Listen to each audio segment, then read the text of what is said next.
token. Hopefully you guys got some decent sleep. Streamed about 14 hours ago.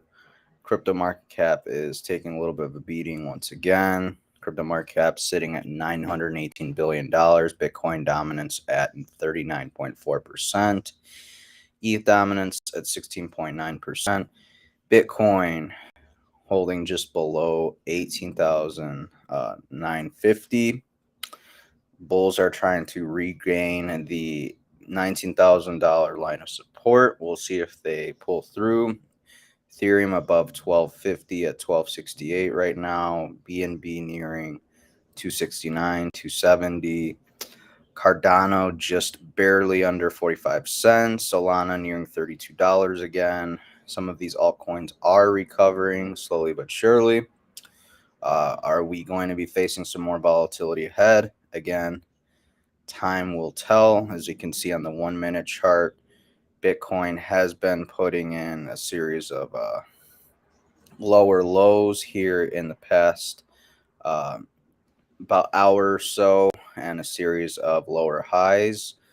Now there are rules to this exception, but there are exceptions to this rule, pardon me. But for the most part, it looks like we are going to go down a bit more. But that is just my personal take. What do you guys think? I think we could probably come down here, maybe retest this line of support right here, come back up a little bit, and then ultimately dump sometime over the weekend, maybe like tomorrow, maybe like Saturday or Sunday, we might dump a bit more. But again, don't have a crystal ball, so nothing you hear in this video is financial advice. It's not a financial advisor. Invest at your own risk. Do your own research. In 2011, gold's price reached a high of $1,900. Gold now stands at almost $1,680. And just for perspective, in 2011, Bitcoin reached a high of $29.60. Bitcoin now stands at $19,200. You tell me which one is better hedge against inflation. I think we all know the answer. Bitcoin is a much better hedge against inflation compared to gold.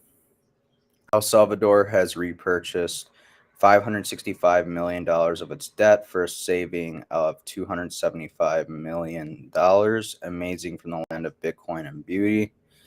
I need to check out El Salvador sometime next year or 2024. I've wanted to go for the longest time. Even with the Bitcoin adoption and such, just makes me want to, check it out even more. See the adoption happening real time. Ask people like, do you use Bitcoin and such, blah, blah, blah. Kind of go around the country. It'd be kind of cool. But here we have Coinbase received regulatory approval to operate in the Netherlands. Estonia has awarded first cryptocurrency license under new regulations. So we're seeing some more adoption over in Estonia and the Netherlands over in Europe, East and West Europe. So very good to see. Here we have Middle Eastern Payments Gateway enables 5,000 merchants to accept Bitcoin and Bahrain. Again, as Bitcoin is transferred through various mediums, whether it's merchants to clients or clients to merchants, just going to accelerate the adoption of Bitcoin and crypto, because people are going to see how fast and how useful these digital currencies are. And not to mention, over on Fox News, they said that Bitcoin is the first form of money that's truly decoupled from the state. It is decentralized. Big words. Again, these are news pundits, so they typically push the pro-establishment talking points, but here they are giving where they're saying some nice things about Bitcoin, accurate statements too, and that's just. And anybody who watches Fox News may want to look into Bitcoin, so that's kind of cool. Here we have world's biggest maker of Bitcoin miners. Bitmain has slashed prices on Antminer machine. I'm curious as to how cheap or expensive these machines are. I'll have to do Google search later on my own time. But here we have Canada's biggest commercial bank says Canada's economic engine may soon face energy shortages. Time to start mining. Reason why they say time to start mining is, well, comes to crypto market. The network will always be there, even if network has energy shortages, unlike the traditional financial system that solely relies on power. Um, Most and pretty much all of it is non-renewable, while a lot of Bitcoin miners, a lot of crypto miners are actually running off renewables. So out with the old, in with the new, right? Banks have closed till further notice in Lebanon. Bitcoin never closes again, kind of pushing the idea that Bitcoin is forever. Bitcoin is 24/7. France's third largest bank, Societe Generale, launches crypto fund services for asset managers. Those of you French speakers, if I butchered that name, please give me a proper pronunciation down below in the comments section. Ripple signs the climate pledge, commitment to reach net zero carbon emissions by 2040. Rather interesting. I've heard some interesting conspiracy theories regarding Ripple and how potentially many of the world's elite actually owns Ripple in secrecy to some extent, to some form. Here we have J.P. Morgan CEO Dimon tells members of Congress that cryptocurrencies are Ponzi schemes. Rather interesting coming from a banker like this, talking about Ponzi schemes.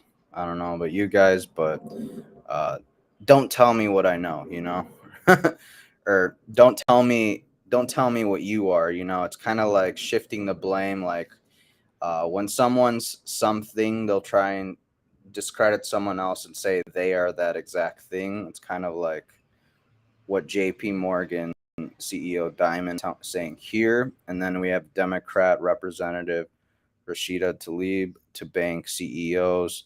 Will you promise me right now not to fund any more future oil and gas projects? CEO Jamie Dimon from JP Morgan says absolutely not, and that would be the road to hell for America. It's kind of crazy that some of these political pundits over in Congress and such, like Rashida Tlaib, are pushing Green New Deal like it needs to happen this exact second, with no provisions, no reading into the details. Just push it on through. Don't worry about the repercussions.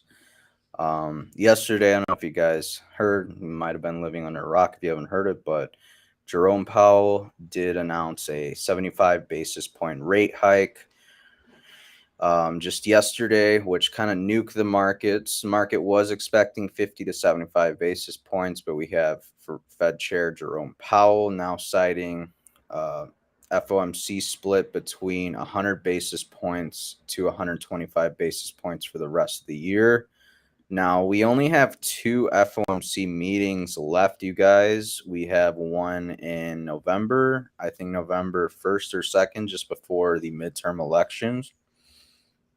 And then I believe we have a FOMC meeting in the middle of December. So how this plays out, maybe one of the rate hikes is another 75 basis points. Maybe the one in November is 75, and then the rate hike in December is maybe only 25 or 50 basis points, or maybe it's just 50-50 each, or 50 and 75. Again, time will tell.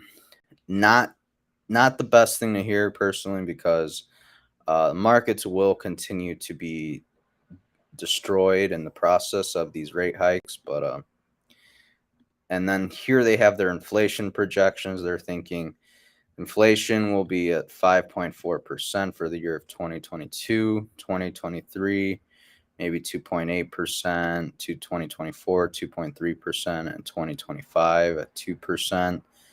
I think we can easily add like 2 to 3% onto each of these numbers if we're being realistic, because they like to downplay things. That's just the name of their game. U.S. interest rates are now at their highest level since 2008. Kind of interesting. To put that into perspective, considering in 2008 we started seeing The recession that lasted between '08 and roughly 2012. A lot of people would say we didn't really fully recover till like 2013, 2014, even 2015, but